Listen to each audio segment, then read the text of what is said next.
mas pinalakas.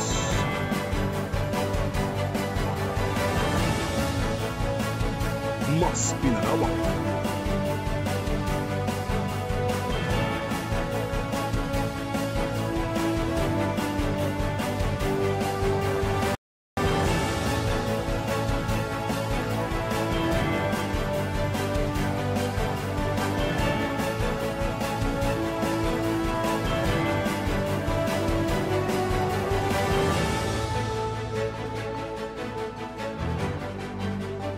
Buong pwersang maghahatid ng mga balita at mahalagang impormasyon saan mang panig ng mundo.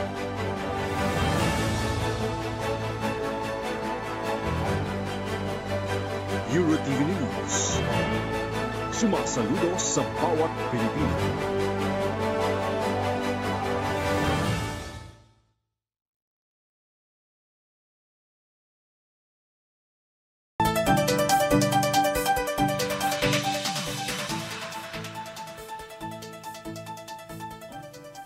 Magandang araw, narito na ang mga balitang hatid sa inyo ng EuroTV Balitang Tapat ngayong tanghali. Kami ang inyong magiging tagapaghatid balita, ako si Mia Layagin. At ako naman si Dan Villegas para sa detalye ng mga balita. Kaugnay ng balita patungkol sa road rage incident sa Subic, nagdesisyon na ang Land Transportation Office o LTO na patawan ng 3-month preventive suspension ang driver at kung kanino nakarehistro ang SUV. Ang kabuuan ng balitang yan sa report ni Criza Lopez. Hinaina na ng Land Transportation Office o LTO ng 70 araw na suspensyon ng lisensya ang babaeng driver ng sports utility vehicle sa Subic Bay Freeport Zone na sangkot sa road rage. Ayon kay Asik Bigor Mendoza, nakilala na nila ang babaeng sangkot sa road rage at inutusan na rin na magsumite ng notarized explanation maging ang pagdalo nito sa investigasyon sa LTO Region 3. Ipinaalam ni Mendoza na personal daw niyang tututukan ang naturang insidente sa kalsada, lalo't hindi raw asal ng matinong tao ang ipinakita ng driver ng SUV. Sa inilabas na show cause order SCO mula kay LTO Region 3, Ronnie Montejo, ang babaeng motorista ay residente ng Morong Bataan habang ang gamit nito na sasakyan ay nakarehistro sa pangalan ng ibang babae na residente ng Makati City. Bunsod nito, parehong pinagpapasa ang may-ari ng sasakyan at driver ng Toyota Fortuner ng paliwanag sa loob ng 7 araw matapos nila matanggap ang SCO. Nakasaad sa SCO na ang pagtaliwas o late na pagpasa ng notarized paper ay nangangahulugang pag-amin sa aligasyon. Base sa inisyal na investigasyon ng LTO, malinaw na nilabag ng driver ng SUV ang Section 27 ng Republic Act 4136 o improper person to operate a motor vehicle na maaaring magresulta sa kanselasyon ng Certificate of Registration ng Toyota kung mapapatunayang guilty. Nangyari ang insidente noong ika-17 ng Pebrero sa kahabaan ng Baniktikan Road na sakop ng Subic Bay Freeport Zone. Sinubukan daw na overtake ng Toyota Fortuner sa Hyundai Ion nang biglang huminto ang driver. Ibinaling ng driver ang galit nito sa isang sasakyan na senior citizen mismo ang nagmamaneho. Mabilis naman na umalis ang suspect sa pinangyarihan ng insidente. Ayon kay Asik Mendoza, patuloy ang kanilang pagresolba at investigasyon sa nangyaring insidente na hiwalay sa isinasagawang investigasyon ng local police na posibleng may kinalaman sa kasong prostrated homicide. Para sa EuroTV News, Criza Lopez, sumasaludo sa bawat Pilipino.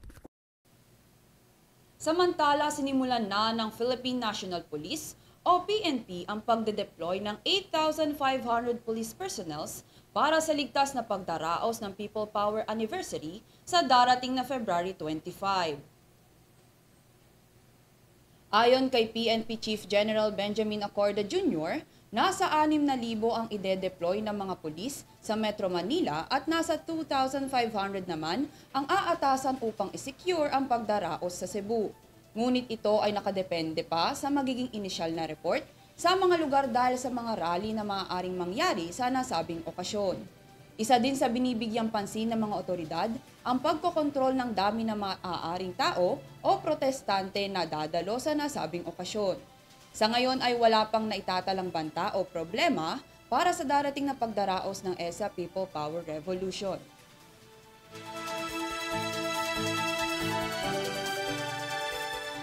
Sa iba pang mga balita, sa ilalim ng iba't ibang regulasyon na umiiral sa bansa, mayroong mga kaakibat na karapatan at pribilehiyo na ibinibigay para sa mga senior citizens, kabilang na ang discount sa ilang bilihin, transportasyon, maging sa mga medikal nilang pangangailangan.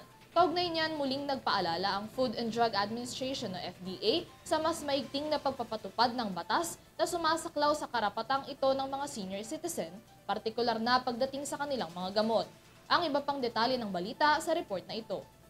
Sa ilalim ng direktiba na mas paigtingin pa ang pagpapatupad ng Republic Act 9994 o ang Expanded Senior Citizens Act of 2010, muling nag-abiso ang Food and Drug Administration o FDA tungkol sa pagsunod at pag-iimplementa ng iba pang umiiral na batas na nagbibigay diskwento sa mga senior citizens.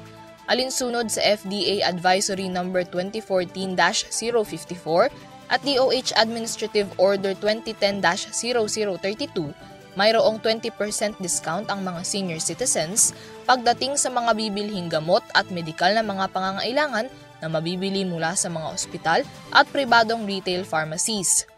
Batay din sa Administrative Order No. 2012-007, Part 6, Section 3.1, epektibo ang 20% discount at VAT exemption para sa mga generic at branded na gamot, kabilang na ang influenza at pneumococcal vaccines. Bukod pa rito ang mga vitamins at mineral supplements na inireseta ng doktor sa kanilang pasyente. Kaugnay pa nito, epektibo pa rin ang implementasyon ng National Coordinating Monitoring Board o NCMB Resolution No. 1, Series of 2013 na binibigyang linaw ang mga dokumentong pagkakakilanlan ng mga senior citizens para maging eligible sa mga naturang benepisyo. Kabilang sa mga dokumentong maaaring ipresenta para magamit ang diskwento ay ang Senior Citizens ID at Purchase Slip Booklet. Epektibo pa rin ang 20% discount maging sa mga over-the-counter medicines na hindi nangangailangan ng reseta mula sa doktor. Muling pinaalalahanan ng FDA ang mga kinauukulan na sundin ng implementasyon ng mga nasabing benepisyo at pribilehiyo para sa mga senior citizens. Para sa EuroTV News, Mia Layagin sumasaludo sa bawat Pilipino. Panibagong testigo ang lumutang na nagsiwalat ng mga bagong aligasyon patungkol sa mga katiwalian sa loob ng simbahang pinamumunuan ni Pastor Quiboloy. Nadawit sa mga panibagong aligasyon na ito, maging sina dating Pangulong Rodrigo Duterte at ang kasalukuyang Vice Presidente Sara Duterte. Kung ano-ano ang mga revelasyon kasunod ng mga aligasyon na ito, tunghayan sa balita ni Criza Lopez. Sa pagpapatuloy ng investigasyon ng Committee on Women, Children, Family Relation and Gender Equality sa Senado, ilang mga saksi pa ang nagsiwalat ng mga aligasyong kinasasangkutan ng leader ng religious group na Kingdom of Jesus Christ na si Apollo Quiboloy.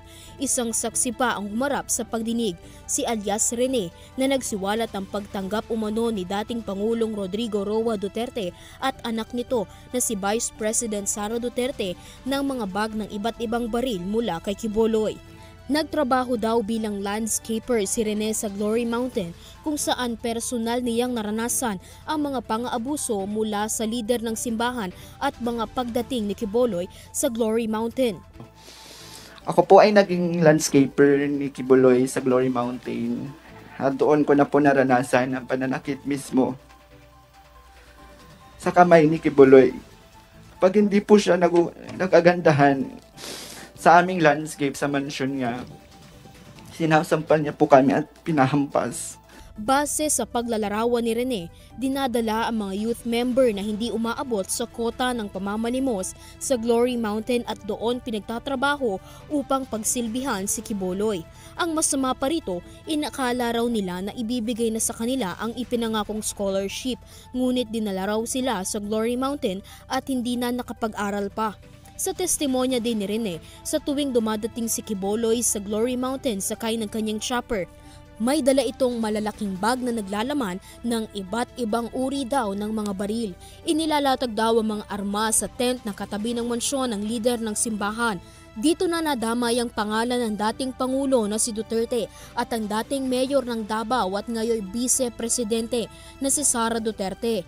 Minsan daw ay nagtutungo ang mag-ama sa mansyon ni Quiboloy sa tuwing aalis na ito ng mansyon, bit-bit na nito ang mga bag ng armas. Pumupunta din po doon si former President Rodrigo Duterte at former Mayor, Davao Mayor Sara Duterte. At pag umaalis na po sila doon sa Glory Mountain, dala na po nila yung mga bag na siya pong bag na nilalagyan po ng mga baril. Sinubukan naman daw niya na umalis sa Glory Mountain ngunit hindi naman siya pinayagan. Sa halip ay inassign pa siya bilang personal assistant ng high-ranking official ng KOJC. Hindi na naiwasan ni Rene na lalong maging emosyonal nang alalahanin niya ang naranasang pang-aabuso na pinahintulutan naman daw ni Quiboloy. Yako na. Pinipilit niya po ako i-blowjob at i-masturbate siya.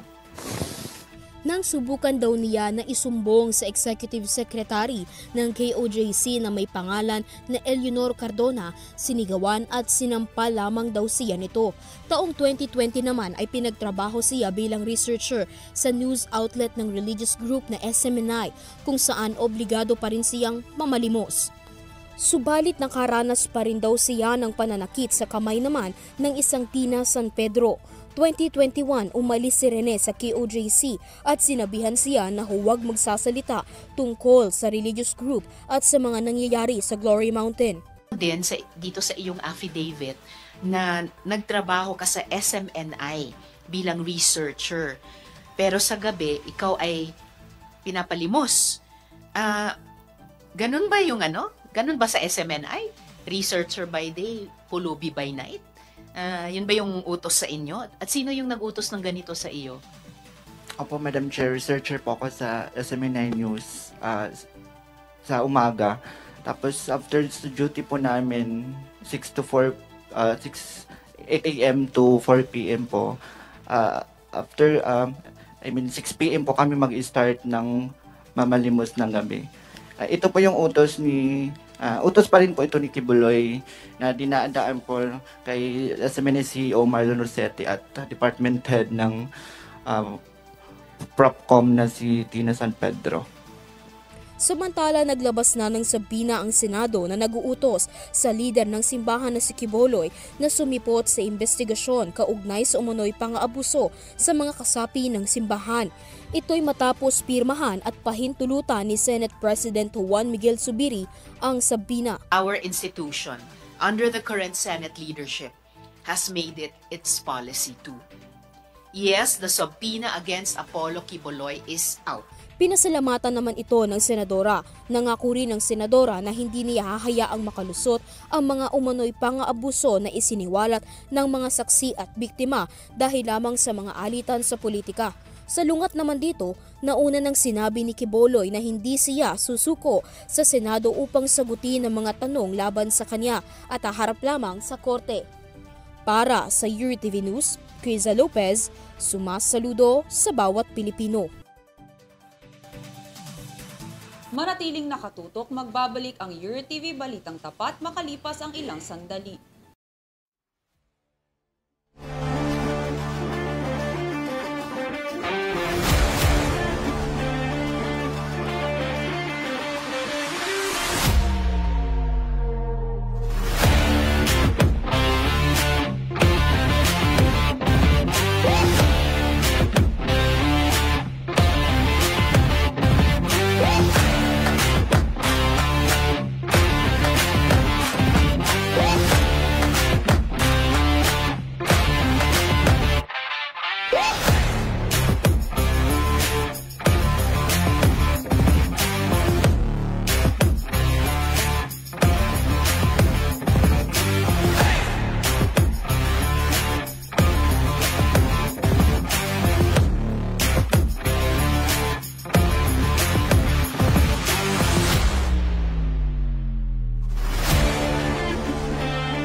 tayo sa mga balita, nagsagawa ang Laos Group of Companies, isang Pampanga-based firm, ng isang alternatibong paraan para sa mas matipid at mas madaling paggamit ng kuryente sa mga gusali sa lugar.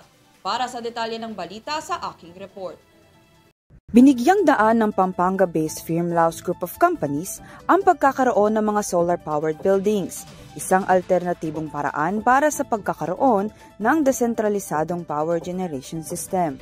Kasama dito ang German solar system supplier Philenergy na isa sa mga nanguna upang maglagay ng solar power system sa mga main buildings ng Carwold Incorporation at corporate guarantee companies. Ayon sa LGC, ang solar-powered system ay nagpo-produce ng nasa 500 kilowatt peak of power na nagre-resulta ng higit sa 50% savings sa electric bills. Anya pa ni LGC Group CEO and Chairperson Lisette Laos Velasco, ang kanilang kumpanya ay nakatuon sa pagsasagawa at pagbibigay ng mga renewable energy sources. Umaasa ang kumpanya na ang kanilang inisyatiba ay magsisilbing alinsunuran para sa iba na sundan ng mga yapak nitong magtulak o pagtulak para sa renewable energy sources. Para sa EURTV News, Dan Villegas sumasaludo sa bawat Pilipino. Samantala, nakapagtala naman ng Philippine Institute of Volcanology and Seismology o PHIVOLCS ng 14,211 na tonelada ng sulfur dioxide flux o SO2 gas emission mula sa Bulkang Taal sa nakalipas na 24 oras. Sa monitoring ng PHIVOLCS kaninang umaga, naiulat ang pagkakaroon ng sulfur stench dulot ng upwelling o pagtaas ng mainit na volcanic fluids sa lawa ng bulkan sa bandang Bilibinwang at Banyaga sa Agoncillo, Batangas. Bukod naman sa SO2, nakapagtala rin ng plume o mataas na pagsingaw na may 900 metrong taas patungong kanluran at timog kanluran habang wala namang volcanic activities na nai-record kasunod ng bahagyang aktibidad mula sa bulkan.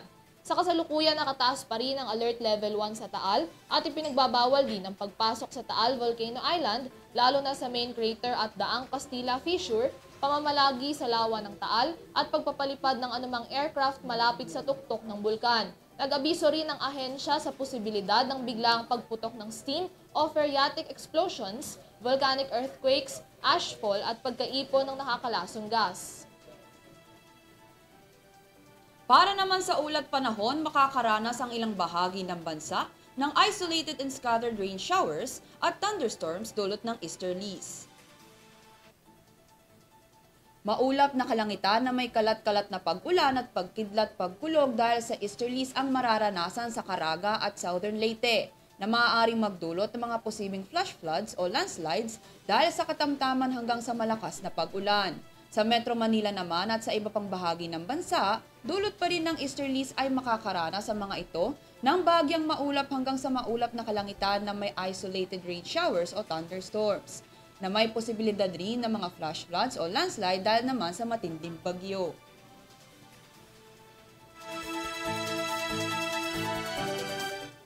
Dumako naman tayo sa mga balita sa mundo ng sports. Puspusa na ang isinasagawang paghahanda ng National Basketball Team ng bansa na Gilas Pilipinas para sa nalalapit nitong paglahok at paglaban sa first window ng FIBA Asia Cup Qualifiers 2025.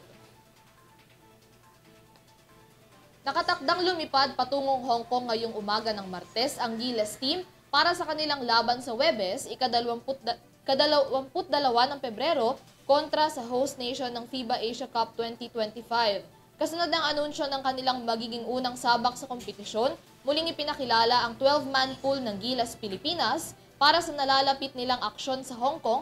Nakapareho pa rin ang orihinal na line-up na nauna nang inanunsyo. Kabilang pa rin dito sina Scottie Thompson, Jamie Malonzo, Chris Newsome, Calvin Aftana, CJ Perez, Dwight Ramos, Carl Tamayo, Kai Soto, Kevin Kiambao at Justin Brownlee. Samantala, hindi naman muna makakalahok sa first window ng kompetisyon sina Junmar Fajardo at AJ Edu na nagkaroon ng injury sa mga nakaraan nilang laban. Kaugnay niyan, papalitan ni Ginebra player Japet Aguilar si Edu habang wala pang anunsyo ang coach ng Gilas na si Tim Cone sa kung sino ang papalit kay Fajardo.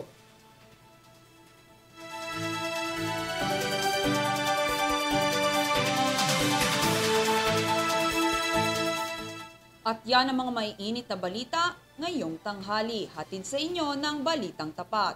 Para sa mga karagdagang impormasyon, bisitahin lamang kami sa aming official website, yourtvph.com. At maaari nyo na rin mapanood ang Balitang Tapat at ang iba pang mga programa ng Your TV News sa Pinoy Extreme Channel.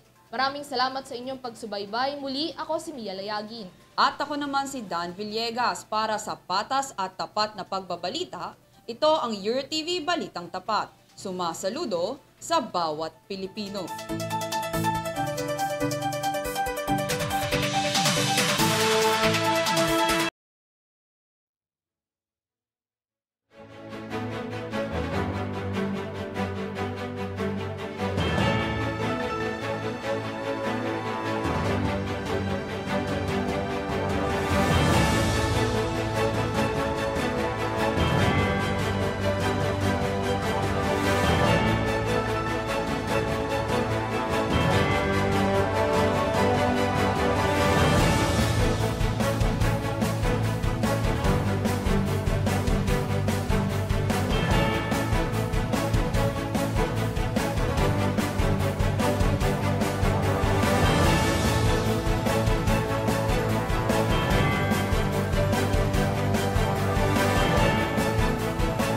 Mas pinalakas,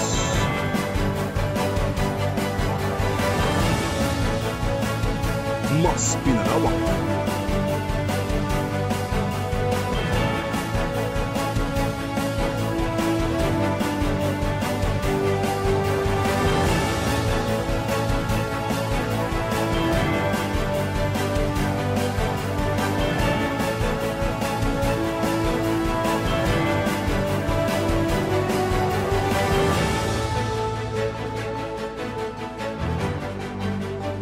buong pwersang maghahatid ng mga balita at mahalagang impormasyon saan mang panig ng mundo.